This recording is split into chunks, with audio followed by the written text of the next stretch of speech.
Ang Yellow Bus Line Incorporated ay itinatag noong ika-13 ng Hulyo, 1958, ng pamilyang Yap ng munisipalidad ng Coronadal, kilala rin bilang Marbel, na ngayon ay tinatawag na lungsod ng Coronadal, sa South Cotabato. Ang Yellow Bus Line ang unang kumpanya ng bus at ang pangalawang pinakamalaki sa Mindanao na may mahigit 200 unit na bumibiyahe sa mga ruta sa Sultan Kudarat, South Cotabato, Maguindanao del Norte, Maguindanao del Sur, Cotabato, Sarangani, at Davao City. Ang kanilang base ng operasyon ay matatagpuan sa Coronadal at General Santos. Ang YBL ang unang kumpanya ng bus sa Pilipinas na nagpatupad ng fixed regular wage para sa mga driver at konduktor nito. Noong taong 2015, nagsagawa sila ng NC3 qualification exams para sa lahat ng kanilang mga driver at konduktor. Bago ang 2011, ang pangunahing klase ng pamasahe para sa mga unit ng bus ng kumpanya ay ang mga unit ng Super Deluxe na walang aircon at ang mga unit ng Mabuhay class na may aircon.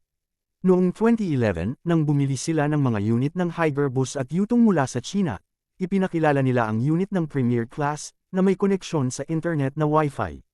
Pagkalipas ng isang taon noong 2012, nang makuha nila ang unang unit ng bus sa Mindanao na may built-in na comfort room mula sa Higer Bus, ipinakilala nila ang unit ng Executive Class na may koneksyon din sa internet na Wi-Fi.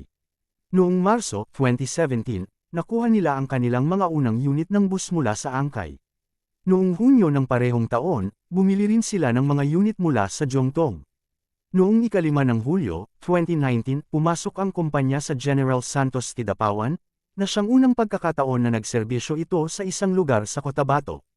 Nang unang itatag ang Yellow Bus Line noong 1958, ang unang ruta ng serbisyo nito ay ang rutang Cagayan de Oro Coronadal.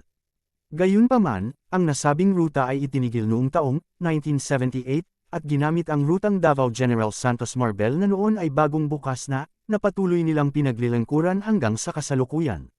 Patuloy na pinalawak ng kumpanya ang sakop ng serbisyo nito sa paglipas ng mga taon, na nagsisilbi sa mga lalawigan ng South Cotabato, Sarangani, Sultan Kudarat, Cotabato, Davao del Sur, Maguindanao del Norte, at Maguindanao del Sur.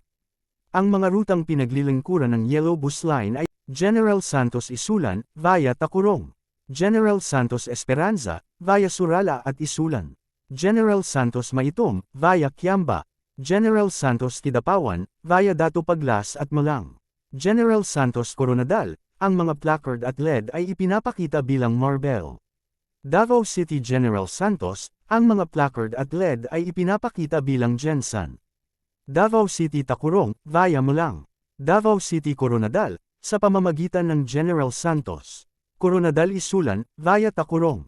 Kung mahilig ka sa mga ganitong content pa-follow na sa aking page, salamat.